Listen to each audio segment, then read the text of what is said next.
अब हम बात करते हैं जापानीज एंसेफेलाइटिस को डिटेक्ट कैसे किया जाए। पेशेंट को फीवर होता है, फीवर के बाद पेशेंट कंफ्यूज हो सकता है, ड्राउजी हो सकता है और कभी कभी दौरे पड़ सकते हैं एंड पेशेंट कोमाटोज भी हो सकता है, कोमा में भी जा सकता है।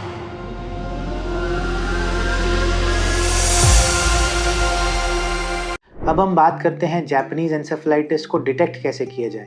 तो सबसे पहले इसके सिम्टम्स देखने होते हैं। पेशेंट को फीवर होता है, फीवर के बाद पेशेंट कंफ्यूज हो सकता है, ड्राउजी हो सकता है और कभी कभी दौरे पड़ सकते हैं एंड पेशेंट कोमाटोज भी हो सकता है, कोमा में भी जा सकता है। इसके डायग्नोसिस के लिए हम नॉर्मली इमेजिंग करते हैं, एमआरआई करते हैं। एमआरआई में कुछ स्पेसिफिक फीचर्स आ सकते हैं। ब्रेन के कुछ एरियाज में स्वेलिंग दिखती है, स्पेशली थैलेमस, बेसल गैंग्लिया, जो डीपर एरियाज होते हैं ब्रेन में, उसमें स्वेलिंग देखी जाती है।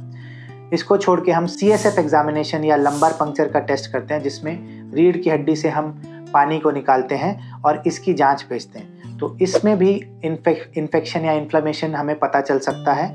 और जापानीज एंसेफेलाइटिस के लिए एक स्पेसिफिक टेस्ट होता है, उसकी एंटीबॉडीज़ को हम CSF में या ब्लड में डिटेक्ट कर सकते हैं।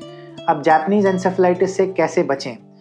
तो मोस्टली ये जो बीमारी है ये मच्छरों से या मॉस्किटोज से स्प्रेड होती है। अब जापानीज एंसेफेलाइटिस से हम कैसे बच सकते हैं? सबसे इम्पॉर्टेंट है हमें मच्छरों से बचना है, क्योंकि मच्छर या मॉस्किटो से ही ये स्प्रेड होता है। तो आप अपने क्लोथिंग उस तरह से पहने, लॉन्ग स्लीव्स पहने, मॉस्किटो रिपेलेंट्स का इस्तेमाल करें और क्लोज स्पेसेस में रहने की कोशिश करें। जब भी आप बाहर जा रहे हैं तो मॉस्किटो से बचने की कोशिश करें।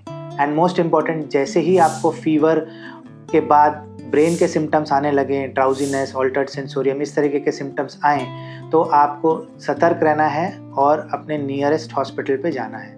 Thank you.